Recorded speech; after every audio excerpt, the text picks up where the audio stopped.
Hello बच्चों, बेटा 12th के बैच में आज हम लोग नया चैप्टर स्टार्ट करेंगे डिटर्मिनेंट। लास्ट क्लास में हम लोगों ने मैट्रिक्स कंप्लीट किया था, ठीक है। मैट्रिक्स मैंने concept base means NCERT pattern से कंप्लीट करा दिया, ठीक है।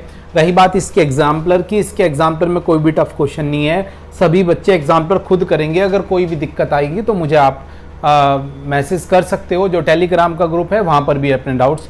फिर भी जैसे ही डिटरमिनेंट खत्म होगी एक बार हम लोग देख लेंगे फिर भी कि मैट्रिक्स की जो एग्जाम्पल है उसमें कोई अच्छा क्वेश्चंस मिलेगा नहीं। बहुत ही ईजी है, पूरी कंप्लीट हो जाएगी। जितना हम लोगों ने पढ़ा है उतनी वीडियो देखो, उसी के बेस पर आपकी कंप्लीट एग्जाम्पलर हो जाएगी, ठीक है।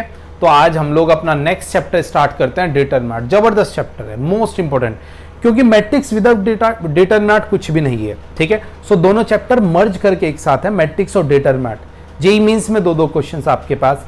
आप जब अभी क्या नाम है बोर्ड के लिए जाओगे तो वहां पर एक फुल मार्क्स का क्वेश्चन, एक 4 मार्क्स का क्वेश्चन, 1 मार्क्स, 2 मार्क्स, मतलब ये अराउंड मेरे ख्याल से 11 to 13 मार्क्स के नियर बाई आप लोगों को यहाँ से मिल जाएगा। तो बहुत इंपॉर्टेंट है, बट विदाउट डिटरमिनेंट सब बेकार है, ठीक है। मीन्स मैट्रिक्स के क्वेश्चन में भी जो आते हैं उनमें डिटरमिनेंट का यूज होता है, ठीक है। सो डिटरमिनेंट देखेंगे क्या कंडीशंस है। सेकेंड थिंग, डिटरमिनेंट में, ठीक है, देखो डिटरमिनेंट सॉल्व करना मैंने आपको पहले भी बता दिया, बट फिर भी एक बार और ब्रीफ कर देता हूं। वैसे मैं आप लोगों को पहले बता चुका हूं डिटरमिनेंट को कैसे सॉल्व करते हैं।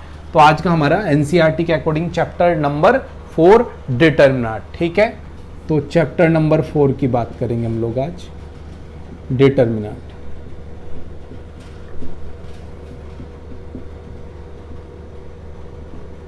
डिटरमिनेंट्स, ठीक है। और इस चैप्टर को मैं डिस्कस करेंगे बढ़िया से, ठीक है। देखो सबसे पहले चलो मैं आपको डिटरमिनेंट बता ही देता हूँ। वैसे तो मैं इसके बारे में मैट्रिक्स में आप लोग को पढ़ा चुका हूँ, ठीक है। तो हम लोग डिटरमिनेंट के बारे में ज़्यादा डिस्कस नहीं करेंगे। डिटरमिनेंट सॉल्व करना आपको आता है, ठीक है। हम लोग सीधा कोफैक्टर और माइनर से स्टार्ट होंगे और प्रॉपर्टी पे जाके अपने चैप्टर को आगे बढ़ाएंगे। सबसे इंपॉर्टेंट है यहाँ पर प्रॉपर्टी, ठीक है। तो प्रॉपर्टी मोस्ट इंपॉर्टेंट है, ओके। सो डिटरमिनेंट फिर भी देख लो, कोई भी एक स्क्वायर मैट्रिक्स का हम लोग डिटरमिनेंट निकाल सकते हैं, ठीक है। कोई एक स्क्वायर मैट्रिक्स ली, जब मैं बात करूं 2 into 2 की, like A11, A12, A21, A22, जैसे ये है एक मैट्रिक्स, तो स्क्वायर मैट्रिक्स के लिए होती है। बस स्क्वायर मैट्रिक्स की डिटरमिनेंट हम लोग निकाल सकते हैं, 2, 2, ओके। इसी तरह जब हमारे पास 3 into 3 ऑर्डर की मैट्रिक्स हो तो भी हम लोग उसका डिटरमिनेंट निकाल सकते हैं। A21, A22, A23, A31, A32, A33, 3 into 3, और इसकी हम लोग डिटरमिनेंट निकाल सकते हैं, ठीक है। तो A11, A12, A13, A21, A22, A23, A31, A33, A33, okay. ये हमारी 3 into 3 की। तो इस तरह हम लोग इनकी डिटरमिनेंट, ठीक है। अब निकालते कैसे थे, वैसे तो मैंने आप लोगों को पहले बताया, फिर भी बता देता हूँ चलो एक बार। जैसे इसे सिंप्लीफाई करना है तो जो कुछ नहीं, जस्ट दिस वन और इसका क्रॉस माइनस कर देते हैं। मीन्स अगर मैं सिंपली बात करूँ A11, A22 minus A21, A12, देखो ये 2 into 2 की है, ठीक है। अगर 3 into 3 की है ना, तो किसी भी एक रो या कॉलम को हम लोग फिक्स कर लेते हैं और उसके रेस्पेक्ट में जो इस तरह की सब मैट्रिक्स बनेंगी उन्हें ऐसे ही सिंप्लीफाई करेंगे, ठीक है। तो देखो जरा, किसी भी एक सिंगल रो या कॉलम के अकॉर्डिंग हम लोग इसे एक्सपेंड कर सकते हैं। मैं आप लोग को पहले ही बता देता हूँ, मैट्रिक्स में मैं ये पढ़ा चुका हूँ, इसकी कुछ प्रॉपर्टीज भी बताई है, दोबारा नहीं पढ़ाऊंगा, फिर भी एक बार ब्रीफ कर रहा हूँ। अगर कोई बच्चा ऐसा है जिसने वीडियो ना देखी हो तो उसे प्रॉब्लम ना है, ठीक है। तो किसी भी एक रो या कॉलम को फिक्स करेंगे और उसके रिस्पेक्ट में इसे एक्सपेंड करेंगे। कैसे, देख लेते हैं। देखो जो ये एलिमेंट होते हैं इनमें ऑर्डर इंपॉर्टेंट हो जाता है, ठीक है। कि जैसे इन 1, 1 इन दोनों का सम इवन है तो ये पॉजिटिव, और जिन दोनों का सम ओड है वो नेगेटिव। मीन्स इसके लिए जब हम लोग इसके रेस्पेक्ट में एक्सपेंड करेंगे तो एक माइनस लग जाएगा, इसके लिए पॉजिटिव। अगर मैं इसे फिक्स करता तो उसमें ये नेगेटिव, क्योंकि सम जो है वो ओड है, ये पॉजिटिव ये नेगेटिव, इसमें ये पॉजिटिव ये नेगेटिव ये पॉजिटिव, ठीक है। बस एक को जिसे हम लोगों ने फिक्स किया। अब इसके रिस्पेक्ट में 3 सब मैट्रिक्स बनेगी 2 into 2 ऑर्डर की, ठीक है। और उन्हीं के अकॉर्डिंग हम लोग इसे सिंप्लीफाई करेंगे। ठीक है, कैसे कैसे बनेगी देख लेते हैं। सबसे पहले मैं इसे हाइड करूंगा ऐसे, फर्स्ट वाले को, तो इसका मतलब इस एलिमेंट के रेस्पेक्ट में, तो A11 के रेस्पेक्ट में जो हमारे पास सब मैट्रिक्स बनेगी, अगर मैं चलो थोड़ा सा और डिटेल में करा दूं, ठीक है, तो इसे हाइड करो, देखो तो ये एक सब मैट्रिक्स बनेगी। कौन सी? A22, A23, A32, A33 minus, ठीक है, फिर नेक्स्ट इसके रेस्पेक्ट में माइनस A12, इसके रेस्पेक्ट में अगर करूंगा तो A21, A31, A23, A33 और फिर लास्ट के रेस्पेक्ट में A3 के रेस्पेक्ट में A13 के पॉजिटिव आएगी इसके रेस्पेक्ट में, दिख रहा होगा अभी वहां तक आप लोग को। और इसके रेस्पेक्ट में अगर देखोगे तो ये बनेगी हमारी 21, 22, 31, ठीक है, A21, A31, A22, A32 और बस इसे हम लोग इजीली सिंप्लीफाई कर सकते हैं। अभी मैंने कंडीशंस बताई हैं कैसे सिंप्लीफाई होगी, this into this and this into this. ठीक है, अब देखो जरा, फाइनली A11 इसे सिंप्लीफाई करेंगे अगर हम लोग तो A22, A33 minus A32, A23 इसे सिंप्लीफाई करना आता ही है आप लोग को, अभी सिखाया था मैंने। A21, A33, A23, A31 और last plus A13 is A21, A32, A31, A22, that's it. तो ये सिंपल सी कंडीशन है जिसके अकॉर्डिंग हम लोग काम करते हैं। ठीक है, तो ये मैं पहले भी आप लोग को बता चुका हूँ, इस पर मैं ज़्यादा टाइम नहीं दूंगा। ठीक है, हम लोग मेन चलते हैं पहला टॉपिक अपना माइनर और कोफैक्टर की तरफ। What is minor and what is cofactor, छोटी छोटी चीज़ें हैं, देख लेते हैं। और फिर सबसे इंपॉर्टेंट आएगी प्रॉपर्टी ऑफ डिटरमिनेंट। ठीक है, कुछ प्रॉपर्टी डिटरमिनेंट की पहले पढ़ा चुका हूँ। अगर कोई बच्चा ऐसा है जिसने मैट्रिक्स की क्लासेस नहीं देखी, आप मैट्रिक्स की एक वीडियो उठाओ, आई थिंक थर्ड या फोर्थ लेक्चर होगा। ठीक है, थर्ड लेक्चर में आई थिंक मिलेगा आपको, वहां पर मैंने डिटरमिनेंट पढ़ाया हुआ है, कैसे सिंप्लीफाई करते हैं, एग्जाम्पल भी लिए हैं, उसकी कुछ प्रॉपर्टीज भी बताई हैं, बेसिक्स प्रॉपर्टी कि भाई किसी भी रो या कॉलम के रिस्पेक्ट में एक्सपेंड करोगे तो हमेशा क्या होगा, आंसर सेम आएगा। कोई सी भी एक रो या कॉलम के सारे एलिमेंट जीरो हो जाएंगे तो डिटरमिनेंट जीरो हो जाएंगी। ये चीजें पहले मैंने आपको पढ़ाई हुई हैं। ठीक है, तो प्लीज अगर कोई बच्चा ऐसा है जिसने नहीं पढ़ा तो पीछे जाके देखे। हम लोग आज थोड़ा सा आगे बढ़ेंगे। सबसे पहले minor. Minor, what is minor? Minor है क्या? देखो माइनर क्या होता है कि अगर कोई भी एक मैट्रिक्स है, स्क्वायर मैट्रिक्स 3 into 3 के ले रहा हूं मैं, this one is A11, A12, A13, A21, A22, A23, A31, A32, A33। ठीक है, इसके सभी एलिमेंट के रेस्पेक्ट में जो एक सब मैट्रिक्स बनेगी उसे हम लोग उसका माइनर बोलते हैं। उसे उसका हम लोग क्या बोलेंगे? माइनर। जैसे कि अगर मैं M से रिप्रेजेंट कर दूंगा, M11 मीन जो फर्स्ट एलिमेंट के रेस्पेक्ट में, अब आप सोचोगे फर्स्ट एलिमेंट के रेस्पेक्ट में कैसे बनेगी? ऐसे बनेगी, ऐसे। ये फर्स्ट, इसके रेस्पेक्ट में ये हमारी क्या बन जाएगी? M11। समझ में आया? तो ये एक मैट्रिक्स बनाई हम लोगों ने, 2 2 डिटरमिनेंट्स हो गए, A32, A33। ये हमारे पास पहली कंडीशन है, सिंपल सी कंडीशन से मैंने लेके स्टार्ट किया है। माइनर से हम लोगों ने स्टार्ट किया है, व्हाट इज माइनर। ठीक है भाई, कोई दिक्कत नहीं होनी चाहिए आप लोगों को, होप सो। माइनर में बहुत ही बेसिक सी कंडीशन है माइनर के लिए। ठीक है, नेक्स्ट अगर मैं अच्छा कहता, ये हटा रहा हूँ अब सब कुछ, ये तो समझाने के लिए मैंने आपको ऐसे सर्कल कर दिया था। ठीक है, लेट करो सेकंड के रेस्पेक्ट में, मीन्स इसके रेस्पेक्ट में भी एक माइनर होगा तो इसे भी ये देखो ऐसे बना लो। तो अब इसके रेस्पेक्ट में, इस वाले एलिमेंट के रेस्पेक्ट में ये वाली जो होगी तो M12। अगर मैं बात करूं M12 के रेस्पेक्ट में देखोगे, A21, A31, A23, A33। ठीक है, फिर M13 के रेस्पेक्ट में, ठीक है, 13 के रेस्पेक्ट में A21, A22, A31, A32। ठीक है, उसके बाद M21, ओके M21 इसके रेस्पेक्ट में अगर हम देखेंगे, बस इन्हें हटा दो, समझाने के लिए मैंने आपको कंडीशंस बताई थी। इसके रेस्पेक्ट में ये और ऐसे, so this one is A12, A13, ऐसे और ऐसे A32, A33।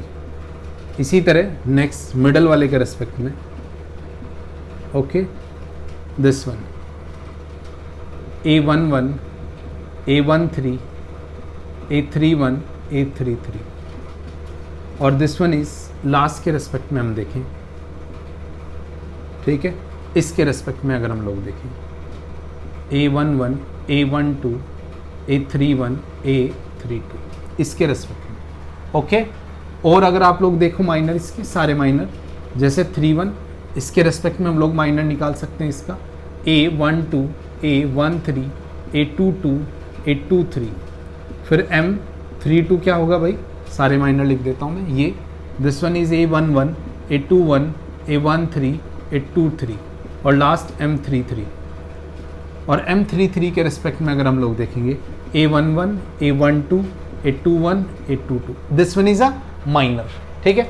किसी की वैल्यू निकाल सकते हैं, आगे इन्हें सॉल्व करना हमें आता है। मीन्स सॉल्व कैसे करते हैं पता ही है कि भाई this into this minus this into this, ठीक है। तो सिंप्लीफाई करने का कोई इशू नहीं होगा इनका, तो this one is simple minor, ठीक है। अगर एक सिंपल एग्जाम्पल और उसके माइनर निकालना चाहूँ तो निकाल के दिखा देता हूँ। देखो एक एग्जाम्पल ले लेते हैं, मैंने एक मैट्रिक्स ली लाइक 1 2 -1 3 1 5 -1 2 1, ठीक है। और अब बात करेंगे माइनर की, कि माइनर हम लोग इनके कैसे निकालेंगे, ठीक है। सो देख लो जरा, डायरेक्ट देखेंगे हम लोग M11, चलो एक लिख के दिखा देता हूँ मैं M11 में क्या क्या आएगा हमारे पास। इसके रेस्पेक्ट में 1 5 2 1, सो 1 -10 -9, ओके। और देख लेते हैं 1 2, ठीक है। 1 2 में हमारे पास ये आ जाएगा ऐसे 3 -1 5 1, 3 + 5, ठीक है। और देख लेते हैं M13, ठीक है। 1 3 के रेस्पेक्ट में 3 -1 1 और 2, 6 + 1 6 + 1 7, M13 के बाद M21, M21 के रेस्पेक्ट में 1 -1 -1 1, दिस वन इज 1 -1 इज 0। इसी तरह M31 सभी लगा सकते हो आप, M31 ये वाला निकाल लो मैं डाउन, दिस वन इज 2 1 -1 5, तो 10 + 1 = 11 एंड सो ऑन। तो इस तरह हम लोग माइनर निकाल सकते हैं, बहुत ईजी सा टॉपिक है। अब चलते हैं कोफैक्टर पे, ठीक है। उसके बाद बात करेंगे प्रॉपर्टीज़ की। कोफैक्टर थोड़ा सा और इम्पोर्टेंट हो जाता है एज कम्पेयर टू माइनर, और फिर मेन है हमारी प्रॉपर्टीज ऑफ डिटर्मिनेंट, ठीक है। ध्यान से देखना जरा, कोफैक्टर, व्हाट इज कोफैक्टर्स? कुछ नहीं, जो अभी हम लोगों ने पढ़े ना उसी तरह के हैं, माइनर ही है एक तरह से, वैसे एक छोटा सा डिफरेंस है, और वो छोटा सा डिफरेंस क्या है वो मैं बता देता हूँ। मैं अब पूरा कंप्लीट नहीं लिखूंगा। देखो कोफैक्टर, जैसे कोफैक्टर भी सेम कंडीशंस है कि कोई मैट्रिक्स है सभी एलिमेंट के रेस्पेक्ट में, A13, A21, A22, A23, A31, A32, A33। तो क्या होता है कि कोफैक्टर में भी माइनर ही होगा, ये कोफैक्टर माइनर के इक्वल एक छोटा सा डिफरेंस है।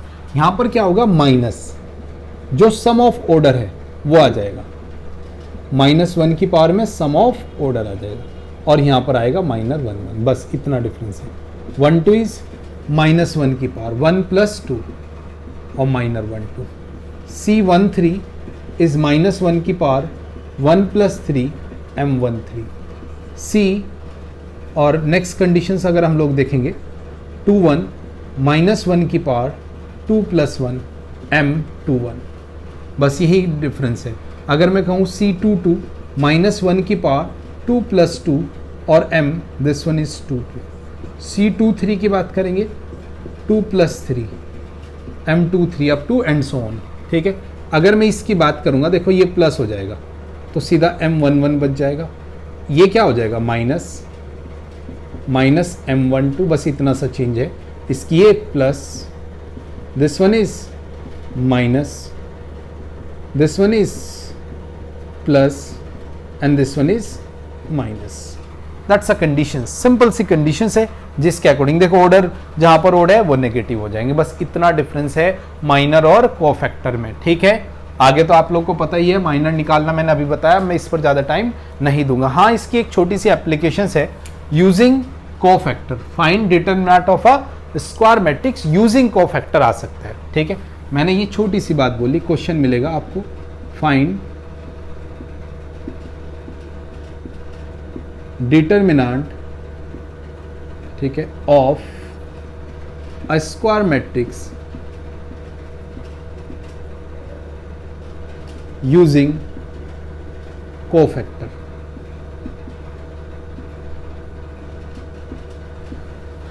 क्या है इसका कहना? कुछ नहीं, बहुत ही सिंपल सी कंडीशन है। अच्छा, आप डिटरमिनेंट निकालते कैसे हो समझना जरा। अगर मुझे इसकी डिटरमिनेंट निकालते, लेट करो एक डिटरमिनेंट निकालना है, तो a11, a12, a13, a21, a22, a23, a31, a32 और a33। हम लोग करते क्या है कि इसके रेस्पेक्ट में, जैसे फर्स्ट के रेस्पेक्ट में उसका मल्टीप्लिकेशन किससे करते हैं, उसकी सब मैट्रिक्स, सब मैट्रिक्स को हम लोग क्या बोलेंगे माइनर, और साथ में ये प्लस ये माइनस ये प्लस ये माइनस, तो ये तो कोफैक्टर बन जाएगा। ठीक है, मींस कंडीशंस क्या है कि अगर किसी भी रो या कॉलम के, समझना, किसी भी रो या कॉलम के जो एलिमेंट है, अगर उन्हें उनके कोफैक्टर से मल्टीप्लाई कर दूं और ऐड कर दूं, वो डिटरमिनेंट की वैल्यू होगी। किसी भी रो या कॉलम के जो एलिमेंट होंगे, एक रो या कॉलम के, अगर उन्हें उसके कोफैक्टर से मल्टीप्लाई करने के बाद ऐड कर दूं तो डिटरमिनेंट की वैल्यू बन जाएगी, डिटरमिनेंट हो जाएगी। देखो जरा कैसे, अगर मैं इसे चलो अभी मैट्रिक्स सेलेक्ट करता हूं तो देखो डिटरमिनेंट क्या होगी, डायरेक्ट लिख सकता हूं। डिटरमिनेंट क्या होगी, a11 c11, उसे उसके कोफैक्टर से मल्टीप्लाई कर दो, a12 c12। देखो अब मैंने प्लस माइनस नहीं लिया, क्यों नहीं लिया, क्योंकि अब कोफैक्टर ऑटोमेटिकली एडजस्ट करेगा प्लस माइनस, क्योंकि कोफैक्टर मैंने अभी अभी बताया कि उनमें तो ऑटोमेटिकली प्लस माइनस आ जाता है। ठीक है, और उसी वजह से ये माइनस होता है क्योंकि इनका सम ओड होता है, और कोफैक्टर में भी जो भाई -1 की पावर आएंगी, ठीक है, ओड आएंगी, वो नेगेटिव। और a13 c13, या किसी भी कॉलम को भी ले सकते हो, रो को भी ले सकते हो, मर्जी है आपकी।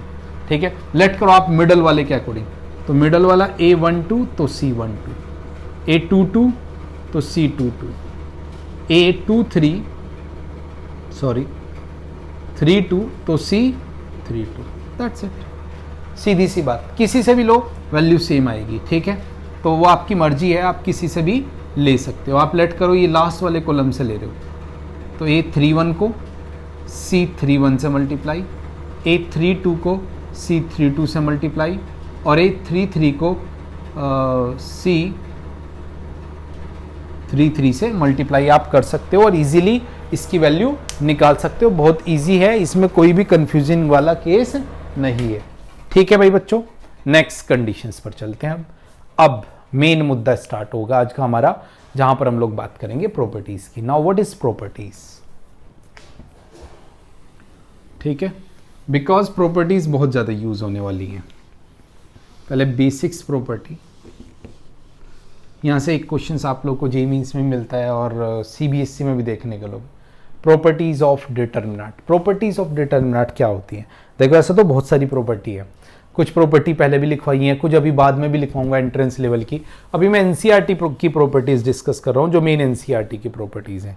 ठीक है, देखो डिटरमिनेंट को सॉल्व करना टफ होता है समटाइम, कैलकुलेशंस बड़ी टफ हो जाती है। अगर सिंपल आप लोग उसे एक्सपेंड कर दोगे तो कैलकुलेशंस बहुत टफ होगी। तो उन्हें इजी करने के लिए हमारे पास कुछ प्रॉपर्टीज है, अगर उन प्रॉपर्टीज का सही से यूज किया गया तो क्वेश्चन इजी हो जाएगा।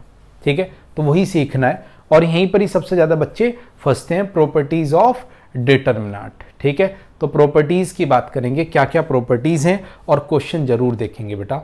ठीक है, इस प्रॉपर्टीज शायद आज ही कंप्लीट हो जाए हमारी, बट इसकी प्रैक्टिस नेक्स्ट क्लास में भी चलेगी। ठीक है, तो बात करेंगे सबसे इंपॉर्टेंट पोर्शन हमारा प्रॉपर्टीज,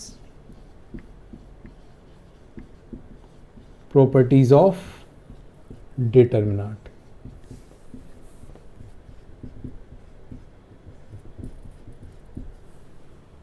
भाई सबसे इंपॉर्टेंट पोर्शन है इसके दो ही सबसे बड़े इंपॉर्टेंट पोर्शन है, एक तो प्रॉपर्टीज ऑफ डिटरमिनेंट और अब लास्ट में हम लोग पढ़ेंगे सॉल्यूशंस ऑफ इक्वेशंस, लीनियर और होमोजीनियस और नॉन होमोजीनियस इक्वेशंस का सॉल्यूशंस कैसे निकालते हैं लीनियर इक्वेशंस का using applications of matrix and determinants. ठीक है, तो चलो मुद्दे पर आते हैं, प्रॉपर्टी स्टार्ट करते हैं। सबसे पहले प्रॉपर्टी नंबर 1, बहुत ही डिटेल में आराम से शांति से तसल्ली से हम लोग इनकी प्रॉपर्टीज डिस्कस करेंगे। ठीक है, पहली प्रॉपर्टीज हम लोग कहते हैं, सिंपल सी प्रॉपर्टीज है कि जो वैल्यू है, the value of,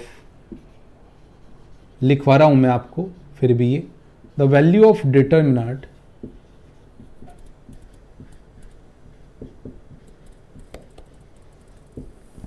remains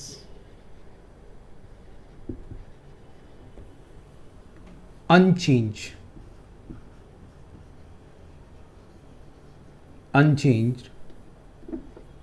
if its rows and columns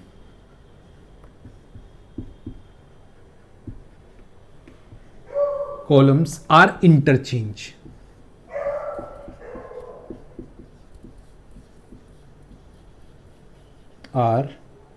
interchange। देखो किसी भी मैट्रिक डिटरमिनेंट की, ठीक है, या किसी मैट्रिक्स की बात कर लो आप लोग, ऐसे कह सकते हो, किसी मैट्रिक्स का डिटरमिनेंट निकालनी है और उसकी रो या कॉलम को अगर आप लोग इंटरचेंज कर दो, ठीक है, तो उसकी जो वैल्यू होगी वो अनचेंज रहेगी। इंटरचेंज का मतलब समझते हो आप, सिंपल सा, जब रो और कॉलम इंटरचेंज होती है तो ट्रांसपोज हो जाता है। तो कहने का मतलब ये है कि अगर किसी मैट्रिक्स का ट्रांसपोज भी करोगे, उसके बाद उसका डिटरमिनेंट निकालोगे, कोई फर्क नहीं पड़ेगा, जो नॉर्मल डिटरमिनेंट था उसके इक्वल ही रहेगी। इंपॉर्टेंट प्रॉपर्टी, ठीक है, कहीं पर भी आप अप्लाई करके देख सकते हो, इसकी वैल्यू निकाल कर देख सकते हैं हम लोग। ठीक है, तो एक क्वेश्चन ले लेते हैं, ठीक है, देख लेते हैं। देखो जरा, एक मैंने ये मैट्रिक्स ली, चलो 2 × 2 की ले लेते हैं, ठीक है, और इसका फिर ट्रांसपोज भी कर दो, 2 3 1 4, ठीक है, निकाल के देखते हैं वैल्यू सेम है या नहीं है। तो देखो इसका थोड़ा सा कैलकुलेशंस कम लेने के लिए मैंने 2 × 2 के लिए, दिस वन इज 8 - 3 5, और यहाँ से इसके ट्रांसपोज जहाँ पर रो कॉलम इंटरचेंज होगी, 8 - 3 = 5। तो आपने देखा डिटरमिनेंट है कि A और A transpose both are same. तो ये पहली प्रॉपर्टी थी हमारी, सिंपल सी प्रॉपर्टी है कि किसी भी मैट्रिक्स का जब हम लोग डिटरमिनेंट निकालेंगे किसी भी मैट्रिक्स का, तो भैया चाहे ट्रांसपोज का निकालो चाहे उसका सीधा सीधा निकालो, तब भी ट्रांसपोज करके निकालोगे तब भी सेम, और सीधा सीधा निकालोगे तब भी सेम, उस पर बहुत ज़्यादा चेंजेस नहीं आएंगे। ये छोटी सी बात आप लोगों ने ध्यान रखनी है। ठीक है भाई, नेक्स्ट प्रॉपर्टी पर चलते हैं। फिर आती है प्रॉपर्टी नंबर 2, इंपॉर्टेंट प्रॉपर्टी है भाई, जबरदस्त यूज करेंगे इनका हम लोग, अभी क्वेश्चन देखेंगे थोड़ी सी देर में।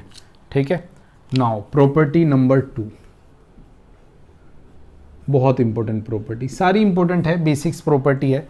देखो ऐसा होता है कि किसी भी रो, किन्हीं भी 2 रो या कॉलम को अगर मैं इंटरचेंज कर दूं, कोई मैट्रिक्स का डिटरमिनेंट निकालना है आपने, ठीक है, उसमें मैंने कोई सी 2 रो या कॉलम इंटरचेंज कर दी, तो डिटरमिनेंट पे, उसका जो डिटरमिनेंट है उस पर क्या इफेक्ट पड़ेगा? कुछ नहीं, सेम रहेगा, बट साइन चेंज हो जाएगा। अगर वो प्लस है तो क्या हो जाएगा? माइनस हो जाएगा, और माइनस है तो प्लस। कहने का मतलब ये है कि नेगेटिव टाइम हो जाएगा। ठीक है, तो सिंपल सी मैंने कंडीशंस आप लोगों को बताया है। ठीक है, इफ एनी 2, ठीक है, एक सेकेंड रुक जाओ, ठीक है, मार्कर रोने लगा है। ठीक है,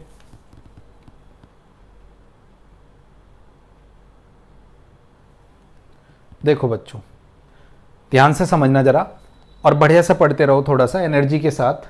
ठीक है, जितना पढ़ा रहा हूं ऑन बोर्ड ना, उतना पढ़ लेना, बढ़िया से प्रैक्टिस कर लेना। ठीक है। एनसीईआरटी के मैक्सिमम क्वेश्चंस मैं अच्छे अच्छे डिस्कस करा ही रहा हूँ, एग्जाम्पलर मैं करा रहा हूँ, जेईई मेंस प्रीवियस ईयर करा रहा हूँ। आपको इन सब का रिवीजन करना है, बस उतना कर लिया ना आग लगा दोगे।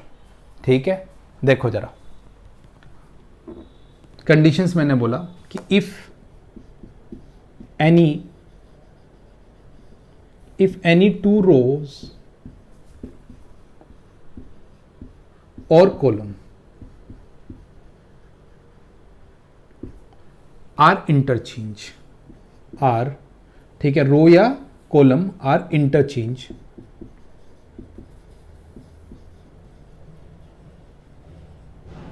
ठीक है, देन जो साइन होगा, साइन ऑफ डिटरमिनेंट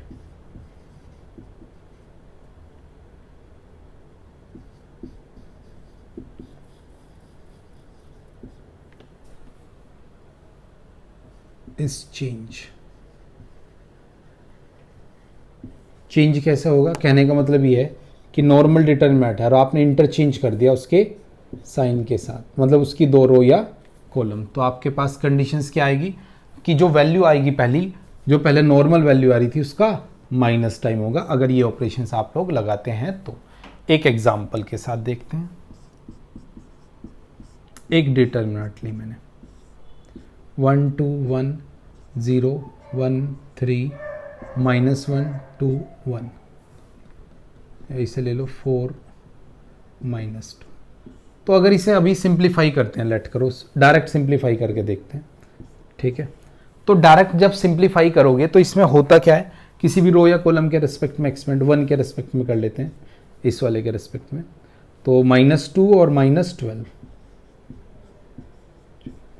ठीक है, फिर 0 के रिस्पेक्ट में 0 हो जाएगा और -1 के रिस्पेक्ट में करेंगे, -1 के रिस्पेक्ट में 6 -1, ठीक है, -14, दिस वन इज -5 -19। ओके, अब करते हैं इस पर ऑपरेशंस लगाते हैं, चेंज करते हैं।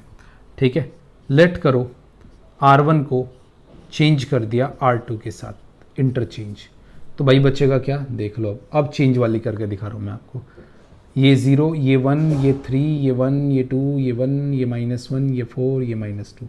अब पहले वाले के रेस्पेक्ट में निकालते हैं इसकी वैल्यू। पहले के रेस्पेक्ट में ये तो 0 ही हो जाएगा, तो -1 के रेस्पेक्ट में आप देखोगे -2 और -1,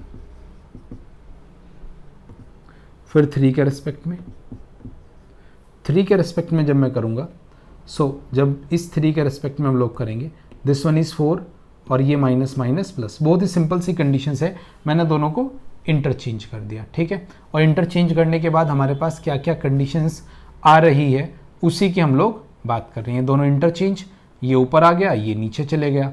ठीक है, अब फर्स्ट 0 के रेस्पेक्ट में 0 हो जाएगा, फिर जब मैं 1 के रेस्पेक्ट में करूँगा तो -2 और ये हो जाएगा +1। ठीक है, और लास्ट 3 के रेस्पेक्ट में जब मैं करूँगा 4 और माइनस माइनस क्या हो जाएगा आप लोग के पास +2, 4 + 2। ठीक है, तो देखो जरा क्या आएगा, दिस वन इज 1 और प्लस यहाँ से हमारे पास कितना आएगा 18, कितना आ गया 19। देखना एक नेगेटिव का डिफरेंस है ना, मीन्स आपने देखा कि जो यहाँ से हम लोगों ने डिटरमिनेंट था और जो यहाँ से डिटरमिनेंट है, दोनों में एक माइनस का डिफरेंस है। अब कह सकते हो आप कि यस, अब ये इसके इक्वल है। तो ये प्रॉपर्टी, इंपॉर्टेंट प्रॉपर्टी नंबर 2। अब बात करते हैं प्रॉपर्टी नंबर 3 की।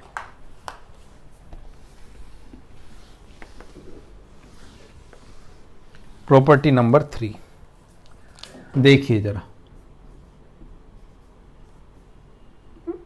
Property number 3।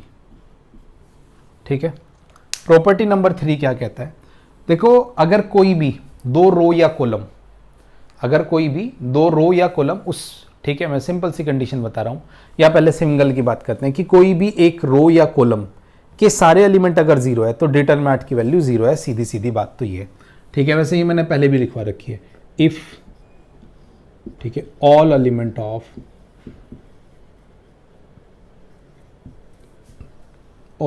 एनी रो और कॉलम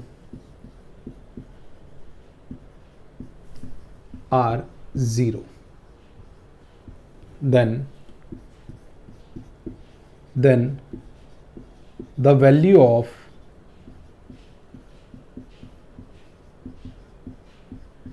determinant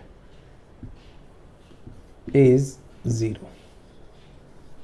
कहने का मतलब ये है, देखो अगर कोई इसे सारे 0 कर दोगे तो आपको भी पता है 0 क्यों होगा, बहुत ही सिंपल सी कंडीशन है, क्योंकि जब मैं इसके रेस्पेक्ट में करूंगा तो सब कुछ 0 हो जाएगा।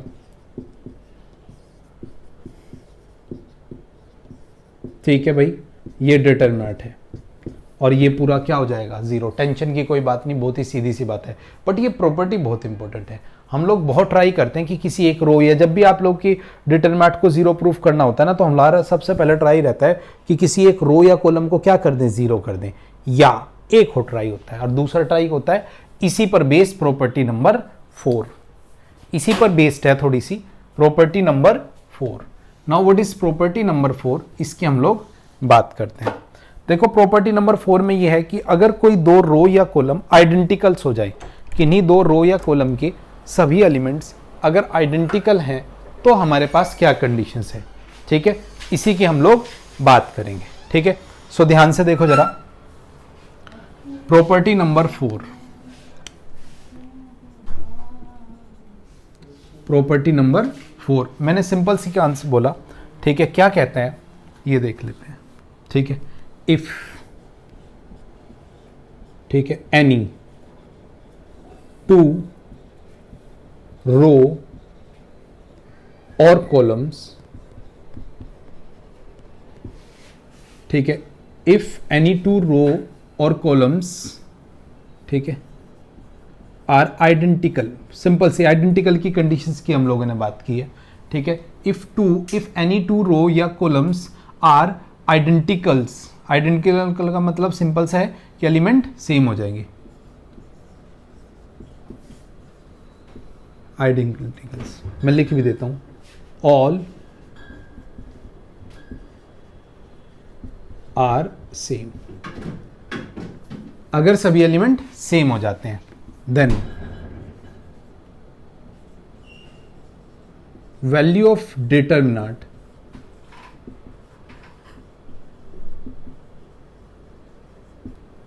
इज 0। इंपॉर्टेंट प्रॉपर्टी है। मैंने सिंपल सी बात की है कि अगर कोई सी भी दो रो या कॉलम, एनी टू रो या कॉलम्स आइडेंटिकल हो जाए, मीन सभी एलिमेंट उसके सेम हो जाए, लाइक 2 2 2 2, मतलब ऐसे भी हो जाए, चाहे 2 3 4 तो नेक्स्ट भी 2 3 4, तो उसकी वैल्यू सेम हो जाएगी। जैसे कि एग्जांपल देखो, ये बहुत इंपॉर्टेंट प्रॉपर्टीज हैं। जब भी 0 प्रूफ करना होता है ना, तो हम लोग इन्हीं प्रॉपर्टीज की हेल्प लेते हैं। ठीक है, लेट करो कि इसमें A B C, this one is X Y Z, और ये भी अगर A B C आ जाए तो इसकी वैल्यू कंफर्म 0। ठीक है, सो मैंने सिंपल सी कंडीशंस की बात की है। इफ एनी टू रो और कॉलम्स, ठीक है, are identical, identicals means all elements are equal. ठीक है, इस तरह इक्वल होने चाहिए, ऐसे मत सोचो कि A equals to B equals to C, नहीं, ऐसे इक्वल होने चाहिए। ठीक है, सो अगर कोई भी दो रो या कॉलम इक्वल है, तो हम लोग उस डिटरमिनेंट की वैल्यू सीधा सीधा 0 बोल सकते हैं। ठीक है, सीधा सीधा 0 बोल सकते हैं। तो ये हमारी प्रॉपर्टी नंबर 4। नेक्स्ट चलते हैं प्रॉपर्टी नंबर 5 पर। Now what is property number 5, ये देख बात करते हैं हम लोग। प्रॉपर्टी नंबर 5, ठीक है, 1 मिनट बच्चों। प्रॉपर्टी नंबर 5 हम लोग देखते हैं क्या है प्रॉपर्टी नंबर 5, उसकी हम लोग बात करेंगे। मैं 1 मिनट रोकूंगा आप लोगों को, जस्ट अ मिनट।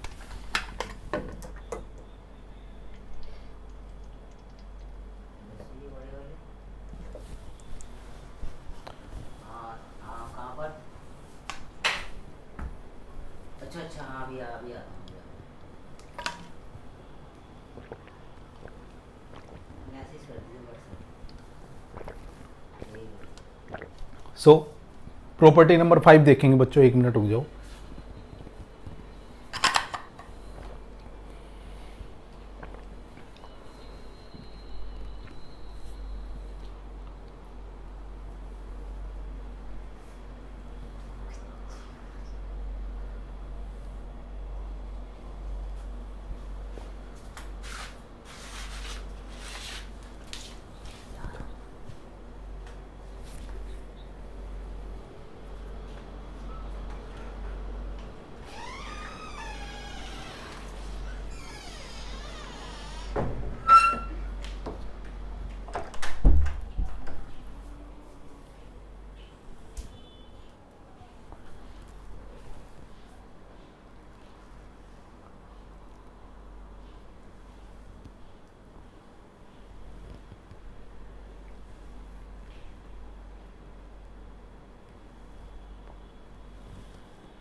सॉरी बच्चों डिले करने के लिए।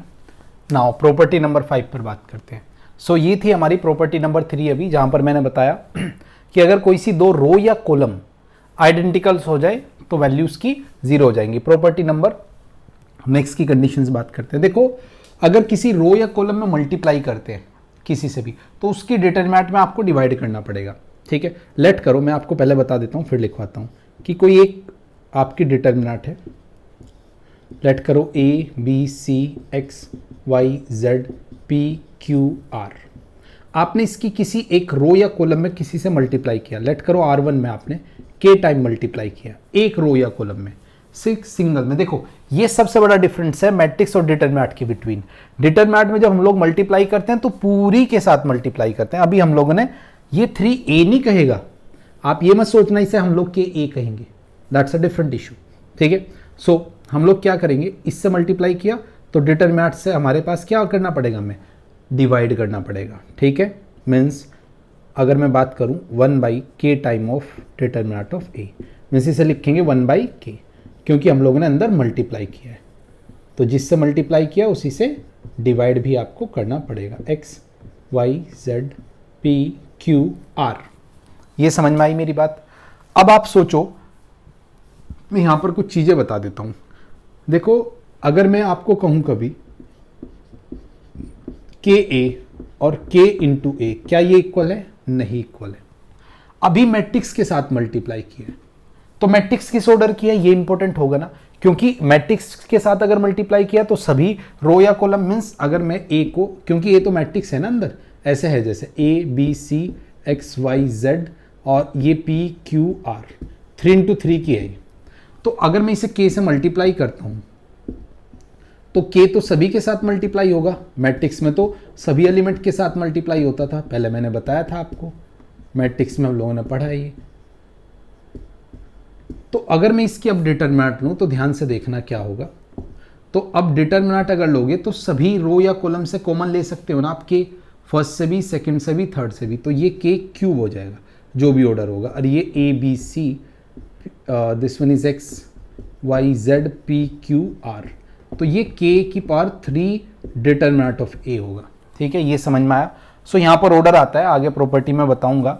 ठीक है, या चलो अभी देख लेते हैं। अगर हम लोग कभी ऐसे निकालें और ये n ऑर्डर की है तो ये क्या होगा, इंपॉर्टेंट, बहुत ज़बरदस्त इंपॉर्टेंट प्रॉपर्टी है, बच्चे मिस्टेक कर देते हैं। यहाँ पर K की पावर n जो भी ऑर्डर होगा और डिटरमिनेंट ऑफ A, ये कांस्टेंट है K। ठीक है, तो इस चीज़ का आपने ध्यान रखना है। अब अगर प्रॉपर्टी को लिखना चाहो तो बहुत इजी से वे में लिख सकते हो। If each element of a row और कॉलम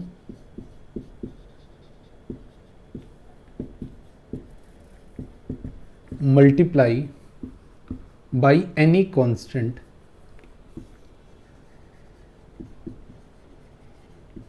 देन, सिंपल सी कंडीशंस मैंने बोला, जैसे यहां पर मैंने बोला था कि एनी रो या कॉलम से अगर आप मल्टीप्लाई करते हो, ठीक है, किसी कांस्टेंट से, ठीक है, देन सिंपल सी कंडीशंस बता रहा हूं मैं, मल्टीप्लाई किया, ठीक है, तो जैसे यहां पर मैंने कंडीशंस बात की, भाई अगर आप मल्टीप्लाई कर रहे हो तो बाहर डिवाइड, तभी तो इक्वल होंगी कंडीशंस। ठीक है, या हम लोग इसे दूसरे वे में लिख सकते हैं, देन ये दूसरे वे में, then its determinant multiply by K। मैंने डिफरेंट वे में लिखवाई है। भाई अगर आपने K से मल्टीप्लाई कर दिया तो K टाइम हो जाएगा, बट अगर ऐसे ही मल्टीप्लाई कर रहे हो तो फिर डिवाइड भी करना पड़ेगा, जैसे मैंने यहां पर दिखाया आपको। ठीक है, ये सिंपल सी कंडीशंस दिखाई ना मैंने कि भाई अगर ऐसे करोगे तो ये कंडीशंस, किसी एक रो या कॉलम के साथ मल्टीप्लाई करोगे तो डिटरमिनेंट की वैल्यू भी K टाइम हो जाएगी।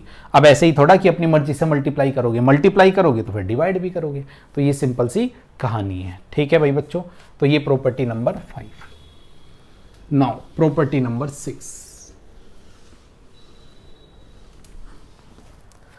What is property number 6? Property number 6 simple सी कंडीशंस है, और कैसे कैसे हम लोग बात करेंगे। इंपॉर्टेंट प्रॉपर्टी है, थोड़ी सी डिफरेंट प्रॉपर्टी है। इसमें हम लोग क्या करेंगे कि अगर कोई भी एक रो या कॉलम में कुछ एलिमेंट ऐड हो रहे हैं और उन्हें सब्ट्रैक्ट करके आप दो डिटरमिनेंट की फॉर्म में एक्सप्रेस कर सकते हो। तो ये ध्यान रखना है आप लोगों ने, ठीक है। तो मैंने सिंपल सी कंडीशंस बोली है, ठीक है, समझना क्या कंडीशंस मैं कहना चाह रहा हूं, ठीक है। इफ सम और मोर एलिमेंट्स ऑफ, ठीक है, ऑफ एनी रो और कॉलम, किसी, मैंने जस्ट बोला कि इफ सम कुछ एलिमेंट या सारे एलिमेंट किसी एक रो के या कॉलम के, ठीक है, किस फॉर्म में है उसकी हम लोग बात करेंगे, ठीक है, ऑफ अ डिटरमिनेंट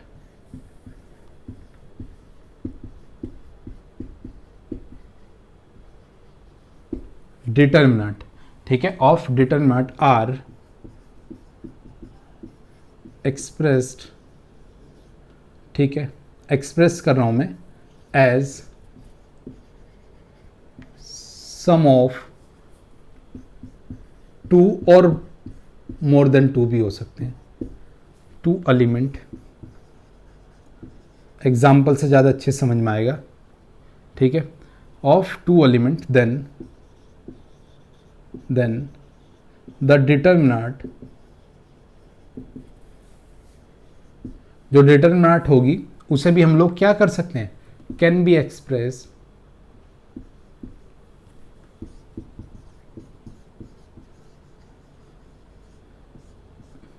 ठीक है एज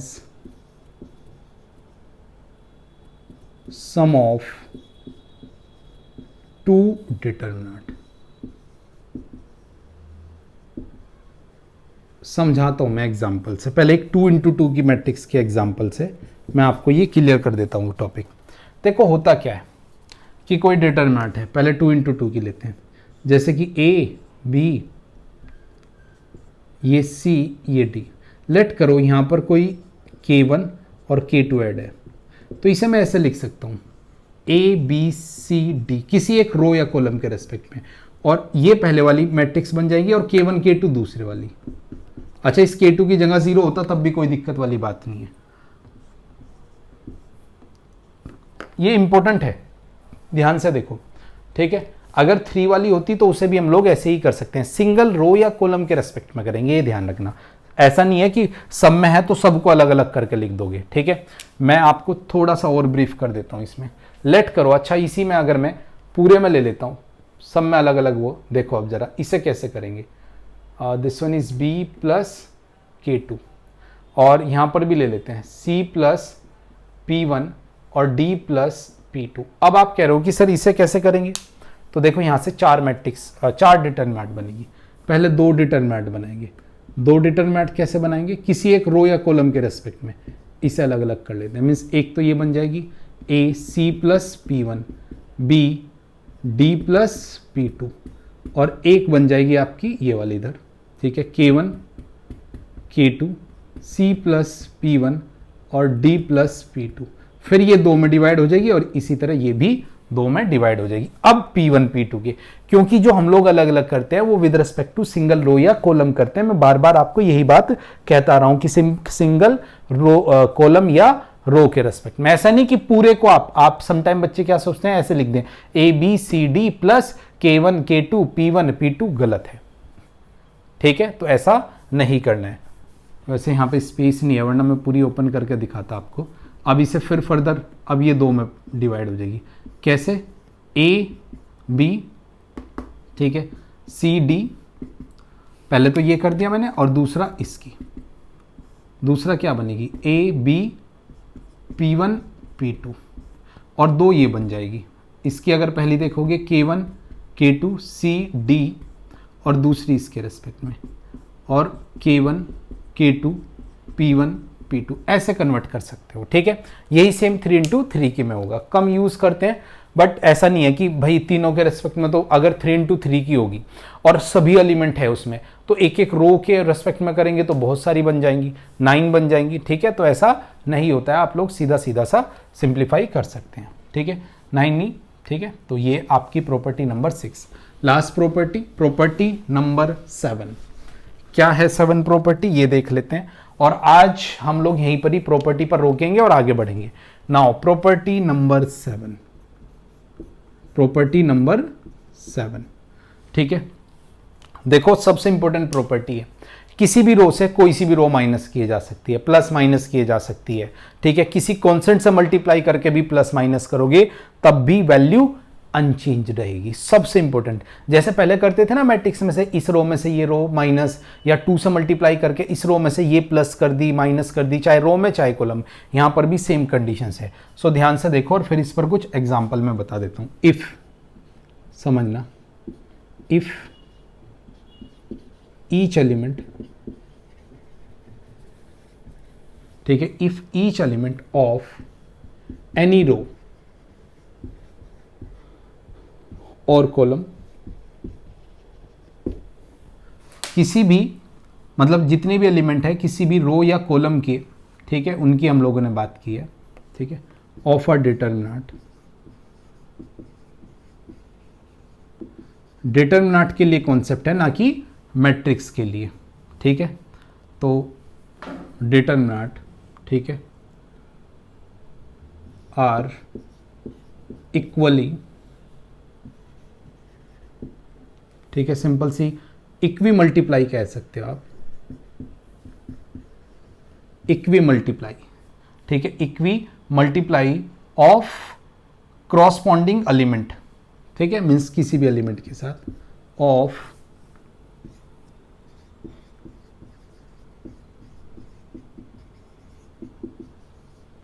एलिमेंट, क्रॉसपॉन्डिंग एलिमेंट्स में आप लोगों ने कर दिए, ठीक है, ऑफ अदर रो और कॉलम, ठीक है, किसी भी रो और कॉलम के, आर एड, ठीक है, मीन्स मल्टीप्लाई करके आपने किसी भी अदर रो या कॉलम में हम लोगों ने क्या किया, अगर उन्हें ऐड कर दिया या सब्ट्रैक्ट भी कर दिया, बात एक ही है, ऐड और सब्ट्रैक्ट, ठीक है, कुछ भी कर सकते हो आप लोग, कोई दिक्कत नहीं है। Then the value of determinant unchanged, ठीक है, इंपॉर्टेंट प्रॉपर्टी है, जबरदस्त। कहने का मतलब ये है, कोई आपने डिटरमिनेंट ली a b c x y z p q r, और इसमें आपने कोई ऑपरेशंस लगा दिया, लेट करो मैंने इसमें ऑपरेशन लगाया कि भाई R1 में किसी कांस्टेंट से मल्टीप्लाई करके R2 को ऐड कर दिया, सब्ट्रैक्ट कर दिया, कुछ भी, सब पॉसिबल है, और वैल्यू अनचेंज रहेगी, मीन्स ये किसके इक्वल हो जाएगी, कुछ नहीं, सेम, कोई चेंज नहीं आएगा, फर्क नहीं पड़ेगा।